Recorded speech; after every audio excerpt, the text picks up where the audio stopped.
अमरीकी मुल्क मैक्सिको के म्यूजियम में एक शख्स ने इस्राएली वजीर आजम का मुजस्मा तोड़ डाला।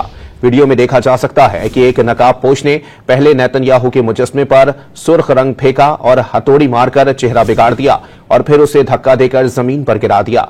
नकाबपोश शख्स के साथ फलस्तीनी परचम भी मौजूद था। फलस्तीन के हक में नारे भी लगाए।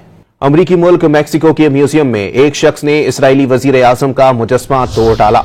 वीडियो में देखा जा सकता है कि एक नकाबपोश ने पहले नेतन्याहू के मुजस्मे पर सुर्ख रंग फेंका और हथौड़ी मारकर चेहरा बिगाड़ दिया और फिर उसे धक्का देकर जमीन पर गिरा दिया।